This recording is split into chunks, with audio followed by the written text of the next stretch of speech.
या कुक्षि विवरे कृत्वा स्वयं रक्षति सर्वतः नमामि जननीं देवीं परां प्रकृतिरूपिणीं कृच्छ्रेण महता देव्या धारितोऽहं यथोदरे तत्प्रसादात् जगद्दृष्टं तन्मातर्नित्यं नमोऽस्तु ते पृथिव्या यानि तीर्थानि सागरादीनि सर्वतः वसन्ति यत्र तां नौमि मातरं भूतिहेतवे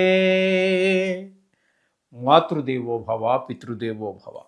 మకర రాశి వారికి ఫిబ్రవరి నెల 2026 సంవత్సరంలో గోచార ఫలితాలు ఏ విధంగా ఉంటాయో తెలుసుకునే ప్రయత్నం చేద్దాము. ఇప్పుడు ఈ మకర రాశి వారికి జన్మల్లో శుక్ర, రవి, కుజ, బుధ 4 గ్రహాలు సంచారం చేస్తున్నాయి. అయితే ఇవి నెల అంతా కూడా మకరంలోనే సంచారం చేయటం లేదు, జన్మంలోనే సంచారం చేయటం లేదు.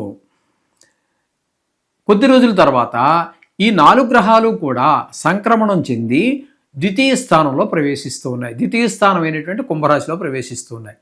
అంతకు ముందే ఈ సంక్రమణం చెందక ముందే రాహుగ్రహం ఎప్పటి నుంచో అదే రాశిలో కుంభరాశిలో ఉన్నది. కాబట్టి ద్వితీయ స్థానంలో 5 గ్రహాల యొక్క సంచారం జరుగుతోంది. వీటి ఫలితాలు జన్మంలోనూ ద్వితీయంలోనూ ఒకే రకంగా ఉంటాయా, లేదా వేరువేరుగా ఉంటాయా, ఉంటే ఏ విధంగా మనకు అనుకూలంగానా ప్రతికూలంగానా, అంటే మకర రాశి వారికి అనుకూలంగా ఉంటాయా ప్రతికూలంగా ఉంటాయా అనేటటువంటి విషయాన్ని తెలుసుకునే ప్రయత్నం చేద్దాము. ఏమండి, ఇక్కడ మకర రాశి వారికి బుధ, కుజ, రవి, శుక్ర 4 గ్రహాలు యొక్క సంచారం జరుగుతూ ఉన్నది. ఇక్కడ ఏమండి, బుధుడు 3 రోజులు సంచారం చేస్తూ ఉన్నారు. కుజుడు 23 రోజులు మకరంలో జన్మంలోనే సంచారము. రవి 13 రోజులు జన్మంలోనే మకరంలోనే సంచారము. శుక్రుడు 5 రోజులు జన్మంలోనే మకరంలోనే సంచారం. ఇందులో ఒక్క శుక్రుడిని గనక విడిచిపెడితే రవి, కుజ, బుధ ఈ 3 గ్రహాలు కూడా జన్మంలో మనకి శుభ ఫలితములను ఇవ్వజాలవు. దుష్ట ఆలోచనలు, చెడు వైపు మనసు ఆకర్షించబడటం లాంటి వాటిని చేస్తూ ఉన్నారు రవి, కుజ, బుధులను. ఈ విధంగా శుక్రుడు 5 రోజులు మాత్రం మనకు అనుకూలమైనటువంటి ఫలితాన్ని, కాస్త మంచి ఆలోచనలు, మంచి ప్రవర్తన వైపు జరగడానికి శుక్రుడు సహకరిస్తూ ఉన్నారు. వీరందరూ కూడా సంక్రమణం చెంది బుధుడు ఒక 25 రోజుల పాటు 2వ స్థానమైనటువంటి కుంభంలోను, కుజుడు మనకి 5 రోజుల పాటు సంక్రమణం చెంది కుంభంలోను, రవి 15 రోజుల పాటు సంక్రమణం చెంది కుంభంలోను సంచారం చేస్తూ ఉన్నారు. వీరు ద్వితీయంలో ఒక్క బుధుడు 25 రోజులు కూడా మనకి మంచి ఫలితాలను 2వ స్థానంలో ఇవ్వబోతూ ఉన్నారు. ధనానికి లోటు ఉండదు, వాక్కు మాట బాగుంటుంది, కుటుంబంలో అందరికీ బాగుంటుంది. నేత్ర వ్యాధులు ఉన్న వారికి కొంత ఉపశమనం కూడా కలిగిస్తూ ఉంటారు బుధ భగవానుడు. ఇక శుక్రుడు తీసుకున్నట్టయితే 23 రోజుల పాటు మనకి ద్వితీయ స్థానంలో సంచారం. ఈ శుక్రుడు జన్మంలో ఉన్న 5 రోజులు అనుకూలమైన ఫలితాలే ఇస్తున్నారు. ద్వితీయంలో ప్రవేశించినటువంటి 23 రోజులు కూడా ధనానికి లోటు లేకుండా, వాక్కులు బాగుండేటట్టుగా, కుటుంబంలో ఆహ్లాదకరమైన పరిస్థితులు ఉండేటట్టుగా అన్ని రకాలుగా సహకరిస్తూ ఉన్నారు. అంటే మొత్తంగా 2 రాసుల్లోనూ కూడా శుభ ఫలితాలు ఇచ్చేటటువంటి ఏకైక గ్రహం ఒక్క శుక్రుడు మాత్రమే. తదుపరి రవిని కనుక తీసుకున్నట్టయితే రవి 13 రోజులు జన్మంలో ఉన్నప్పుడు తీవ్ర స్వభావం, దుష్టాలోచనలు, దురాలోచనల వైపు మనసు ఎక్కువ ఆకర్షింపబడుతుందని చెప్పుకున్నాం కదండి. ఇక 15 రోజుల పాటు కుంభరాశిలో సంక్రమణం చెంది 15 రోజుల పాటు ద్వితీయ స్థానంలో. అక్కడ ఇప్పుడు మనం చెప్పుకున్నటువంటి ఈ బుధుడు, మనకి ఈ శుక్రుడు ఏవైతే సుఫలితాలు అందిస్తున్నారో అవే విషయాలలో, ధన విషయంలో, వాక్ విషయంలో,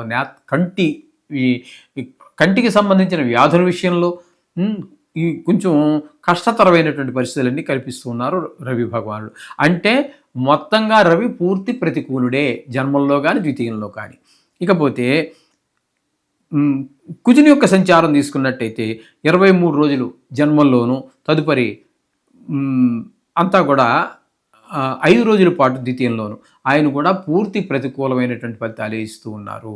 ధనానికి ఇబ్బంది కలిగించేటట్టుగాను, మాటలో కఠినత్వం ఉండేటట్టుగాను, అదే కొంచెం చెడు ఆలోచనలు, చెడు వైపు మనసు ఆకర్షింపబడడం లాంటివన్నీ మనకి కలగజేస్తూ ఉన్నారు.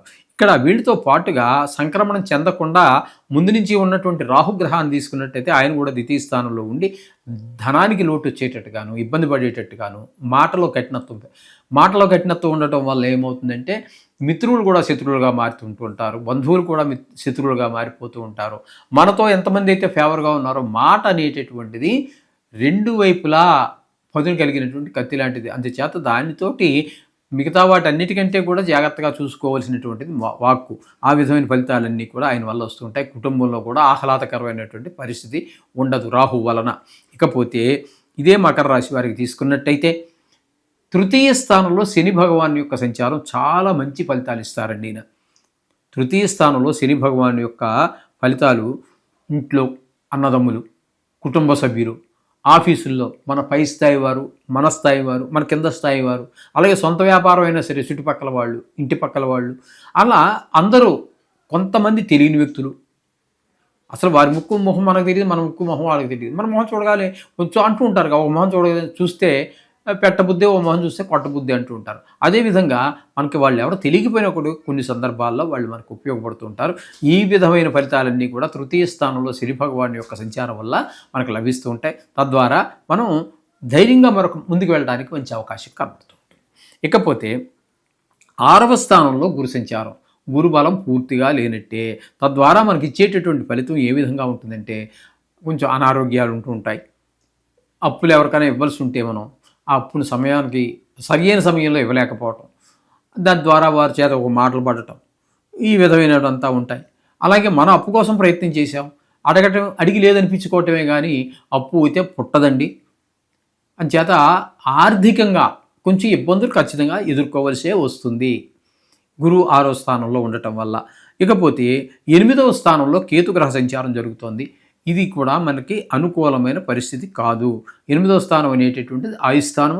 ఆయుస్థానంలో కేతుగ్రహం ఉండటం కూడా మంచిది కాదండి. ఇక్కడ కొంతమందికి ఏదో ప్రాణం మీదకి రావటమో, ప్రాణం మీదకి వచ్చినంత పని అవ్వటమో, లేకపోతే అట్లా పెద్ద దుఃఖం కలగటం, అయిన వాళ్ళు కావచ్చు, ఫ్రెండ్స్ కావచ్చు, మిత్రులు కావచ్చు, లేకపోతే మన పరివారు కావచ్చు, మనకి వాళ్ళతో చాలా పనులు అవుతూ ఉంటాయి, అటువంటి వారికి కావచ్చు.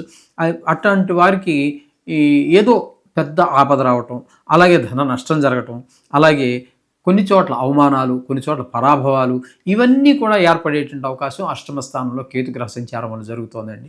మొత్తంగా మనం చెప్పుకోవాలి ఈ మకర రాశి వారికి అన్నట్టయితే ఇక్కడ మనం చెప్పుకోవడానికి ఒక్క శుక్రుడు పూర్తి నెలంతా మనకు అనుకూలమైన ఫలితం అండి. అలాగే మనకి ఈ బుధుడు మాత్రమే మనకి కొంచెము 25 రోజుల పాటు, అంటే సుమారుగా నెల వేసుకోండి 2 గ్రహాలు. శనిశ్చరుడు మనకి 3వ స్థానంలో ఉన్నారు కాబట్టి 3 గ్రహాల యొక్క అనుకూలత పూర్తిగా ఉన్నది. మిగతా గ్రహాలు కొంత అనుకూలత తక్కువగా అసామాన్యంగా ఉన్నది. మొత్తంగా మనం చెప్పుకోవాలంటే ఈ మకర రాశి వారికి సామాన్యంగా ఉన్నది. కాబట్టి వీరు రోజు నవగ్రహ మంత్రాలు చదువుకోవడంతో పాటుగా ఈ మహాశివరాత్రి రోజున ఆ శివుని యొక్క దర్శనం చేసుకుని చెంబుడు నీళ్లు వారి శిరస్సున పోసి కాస్త మారేడు దళం ఒకటి వారి శిరస్సును పెట్టి ఒక కాయో ఫలమో సమర్పించి వీలైనంత సమయాన్ని ఆ శివుడి కోసం కేటాయించండి. నాకేమో శ్లోకాలు రాలేదు, పద్యాలు రాలేదు అనే బాధ లేదండి. ఈ ప్రపంచమే కాదండి, సకల 14 లోకాల్లో ఎక్కడ ఎవరు ఏ భాష మాట్లాడినా అది శివుని నుంచి వచ్చినవే, శివుని యొక్క ధనస్సు నుంచి వచ్చినటువంటివే. కాబట్టి ఆయనకి రాని భాష లేదు. మీకు వచ్చిన భాషలో మీరు చెప్పండి చాలు. దానికి శ్లోకాలే చదవాలి, నమ్మకమే చదవాలి, చమకమే చదవాలి అనేటటువంటి నియమమే లేదు. కొన్నిటికి లిపి లేని భాషలు కూడా ఉన్నాయి, వాటిలో కూడా మీరు ఉపయోగించుకోవచ్చు.